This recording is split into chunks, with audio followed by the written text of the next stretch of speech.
my name is Delaney Jaskula, and this is my presentation on fluorine in nutrition for Chem 110 lab.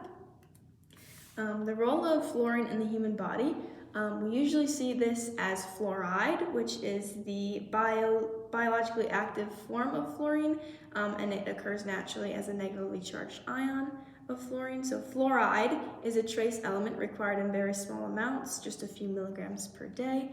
And about 95% of fluoride in the body is stored in the bones and teeth, where it contributes to structural strength.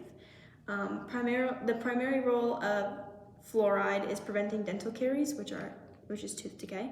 And fluoride is not an essential element for sustaining life, but it is beneficial for preventing certain chronic conditions like tooth decay.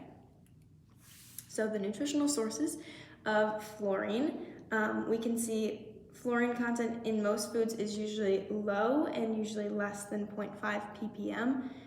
So it's prevalent in black tea, fruit juice such as grape juice, marine fish such as sardines that you eat with the bone, boned meat such as chicken. It's prevalent in infant foods and in our water sources when we add fluorine in the fluoridization process.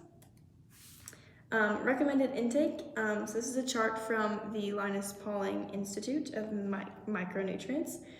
States that infants, usually 0 to 6 months, need 0.01 ppm per day, and as they increase in age, it gets a little bit bigger, down to 0.5, 0.7. Children 4 to 8 years old, and you need a 1.0 ppm, all the way to adults, which need 19 years and older is 3.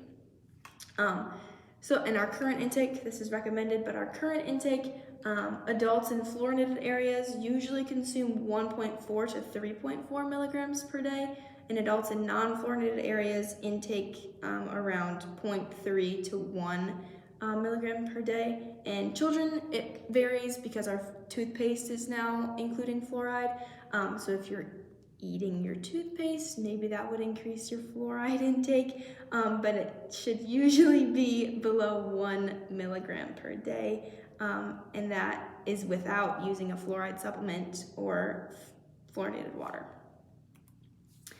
We can see deficiencies in fluoride. So our low fluoride levels in drinking water, which is less than 0.5 milligrams per liter, are linked to increased rates of dental caries, which is tooth decay. So if you're not getting enough fluoride, your teeth could start to decay over time. Higher risk of osteoporosis over time when our bones aren't getting enough fluoride.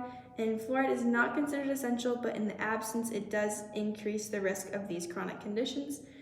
Infants consuming formula mixed with low fluoride water may not receive enough fluoride to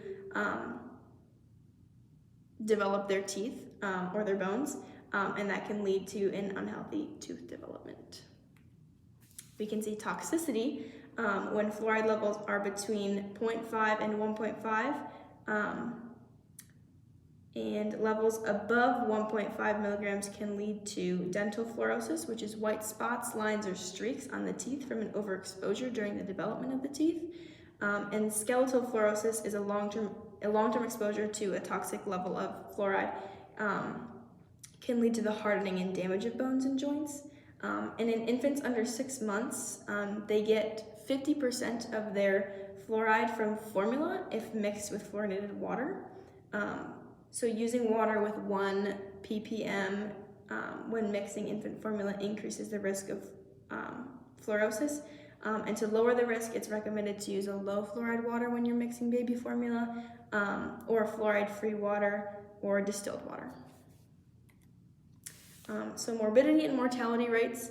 There's a study done on some US cities where 24 of the cities had fluorinated water and 22 US cities had no fluorinated water, so just regular water. In the findings of the fluorinated cities, we have a crude death rate of 1,190.9 per 100,000 persons per year. And in the cities without fluorinated water, we have 1,053.6 per 100,000 people. And the conclusion of this study said that there is no evidence that water fluoridation increases mortality or cancer risks. That's from Erickson J.D. in 1978. And my references. Thanks for watching.